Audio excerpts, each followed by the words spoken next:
இன்று அக்டோபர் 30 திரு முத்துராமலிங்க தேவர் ஐயா அவர்களோட குரு பூஜை தினம் தான் இன்று. இவரை நான் ஜாதி அப்படிங்கிற ஒரு பெயரை சொல்லி ஒரு சின்ன வட்டத்துக்குள்ளே சுருக்க விரும்பலை.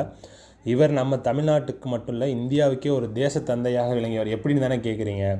அதாவது அன்னைக்கு நேதாஜி ஆங்கிலேயர்களை எதிர்த்து படை திரட்டிய போது தமிழ்நாட்டிலிருந்து மிக சிறந்த ஆளுமையான வீரர்களை தயார் செய்து தமிழ்நாட்டிலிருந்து நேதாஜிக்காக படைகளை திரட்டி அனுப்பினவர் தான் திரு முத்துராமலிங்க தேவர். இவரை வச்சு இன்றைக்கி பல அரசியல் கட்சி தலைவர்கள் தமிழ்நாட்டிலையும் சரி லோக்கல்லையும் சரி எல்லாம் என்ன பண்ணுறாங்கன்னு பார்த்தோன்னா, பல அரசியல் கட்சி தலைவர்கள் இவரை வச்சு அரசியல் பண்ணிகிட்டு இருக்காங்க. உண்மையிலேயே சில சின்ன தற்குறிகள் இன்னுமே இவரை ஜாதி தலைவராக தான் பார்க்குறாங்க. இவரோட வரலாறை படித்தா உண்மையிலேயே இவரை ஜாதி தலைவராக பார்க்க மாட்டாங்க, உண்மையிலேயே தேசத்தந்தையாக மட்டும்தான் அவரை பார்க்க முடியும்.